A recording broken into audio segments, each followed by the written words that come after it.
Hello, good evening, good morning, good afternoon once again from whichever location you are watching me from. I want to bring to you what we call pre-trip inspection.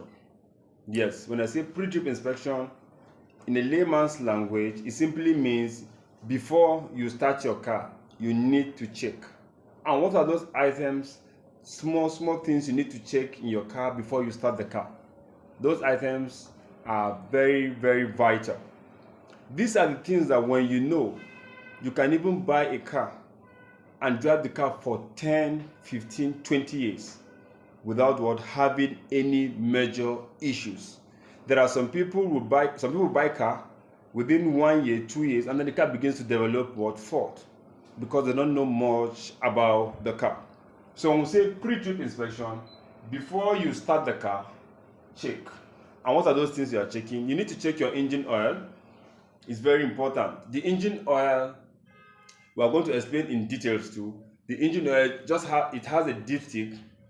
You remove it and check. It has a maximum point and then it has a minimum point.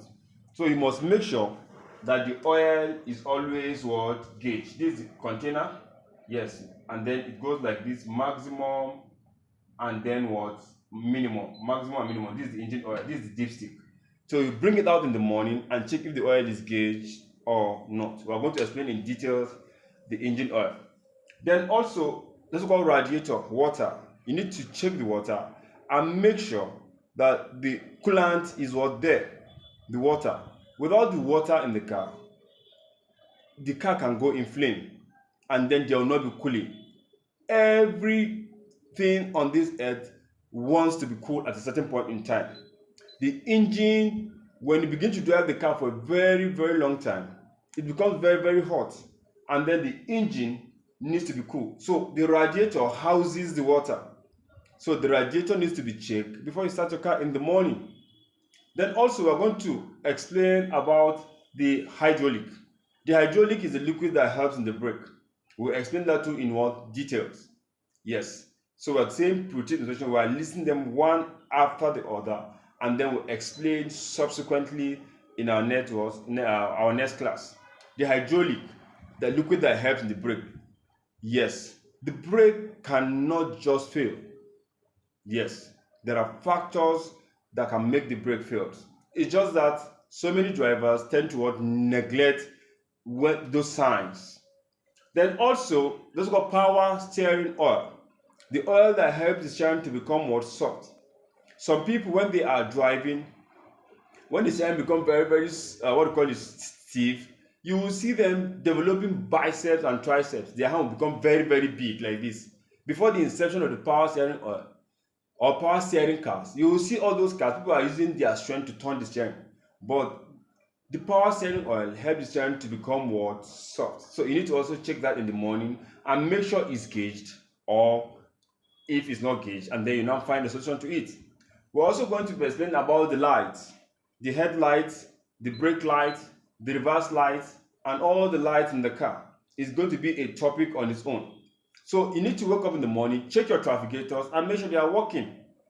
The trafficator, a bulb of 500 naira, 1,300, or even 200, can cause you a serious accident that you end up spending hundreds of thousands of naira to fix.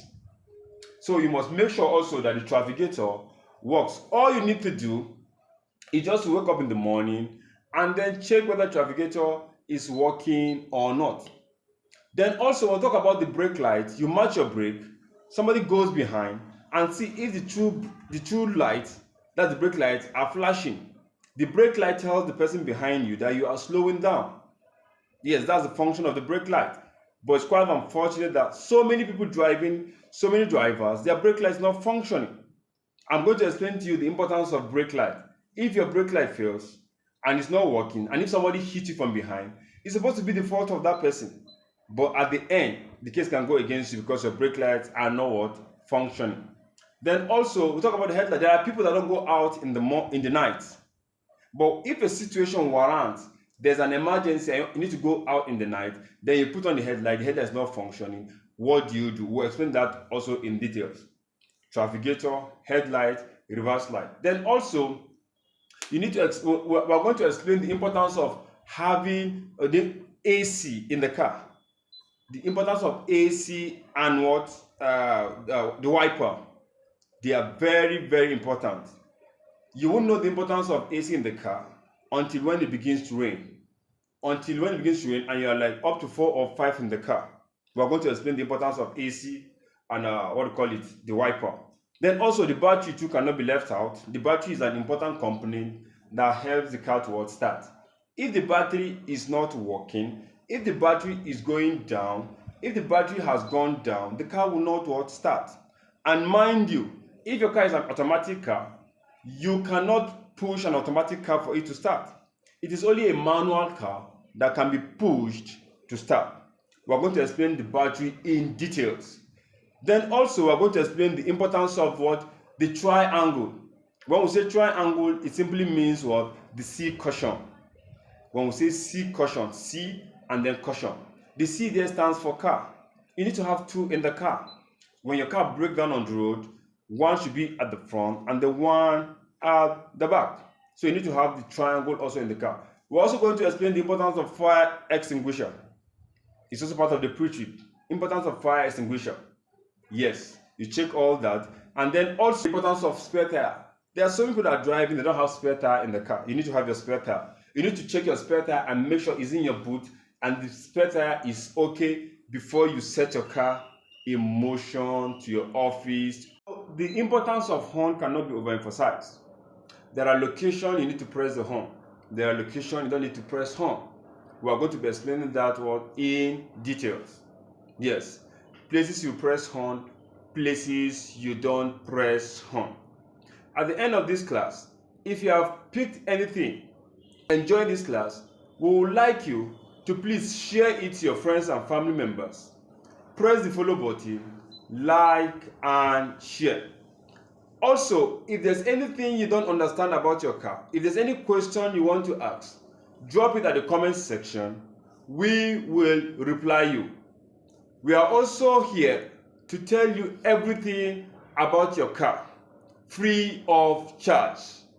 Anything you don't understand about the car that you feel is giving you issues, drop it at the comment section and then we will reply you.